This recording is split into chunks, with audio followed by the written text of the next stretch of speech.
This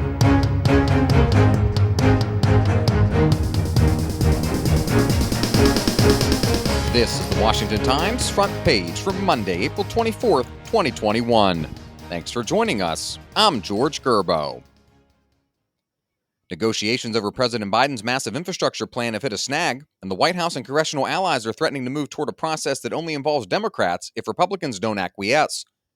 David Cherfinsky and Harris Alec report White House advisor Cedric Richmond said the president is prepared to shift tactics on getting a substantial infrastructure package through Congress if Republicans don't get on board. Biden administration negotiators presented a $1.7 trillion infrastructure counteroffer late last week that trimmed some of the president's proposed money for broadband, roads, and bridges, but preserved the bulk of his original $2.3 trillion package. Senate Republicans, who've offered their own $568 billion proposal, haven't rushed to embrace the White House's latest offer. Staying on Capitol Hill, the anniversary of George Floyd's murder at the hands of Minneapolis police will pass on Tuesday, with Congress still haggling over new policing laws, missing the deadline that President Biden set for lawmakers to find common ground.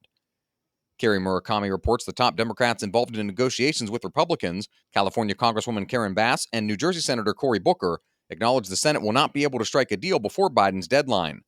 The Senate talks remain deadlocked over Democrats' demands that police officers lose qualified immunity, which generally shields officers from being sued for their actions in the line of duty. Qualified immunity is the biggest sticking point in the House-passed George Floyd Justice in Policing Act since it reached the Senate in early March. Across the street from the Capitol, the Supreme Court is expected to wrap up its term by the end of June, but the 9 justices still have dozens of cases awaiting rulings, including legal battles over the future of the Affordable Care Act, voting rights, and religious liberty. Alex Swoyer reports about 24 cases are pending with just 6 weeks left before the court's term ends next month, the biggest perhaps dealing with the fate of the health care law known as Obamacare. During oral arguments this past November, a sufficient number of justices signaled they could sever the individual mandate requirement from the rest of the act. That would leave intact its consumer protections, expansion of subsidized private insurance, and expansion of Medicaid coverage. A reminder that you can find all these stories at WashingtonTimes.com/front page. Don't have access to the Times yet? Visit WashingtonTimes.com/George to get 25% off your annual subscription. Department of Homeland Security Secretary Alejandro Mayorkas says his department is working to create tools to help children figure out when they're being fed dangerous disinformation. Stephen Dinan reports a DHS spokesperson declined to divulge details, suggesting more will be known in the coming weeks. Mayorkas said at a Senate hearing last week he's eager to have additional resources to address misinformation and disinformation.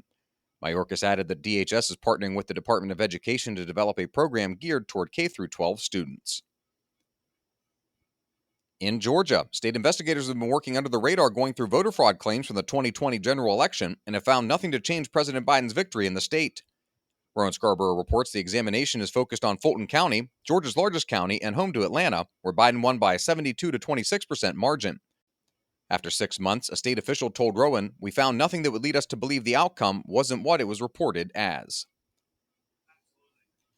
And finally, professional UFO researchers and alien hunters say there's been a gradual shift in public attitudes regarding things in the skies that's now hitting its peak.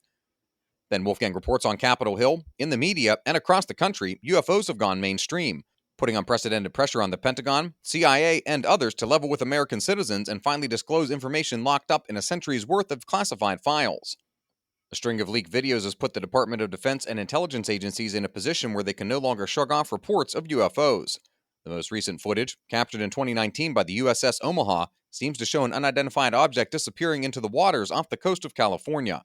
The Pentagon confirmed this week the footage is real and was taken by military personnel.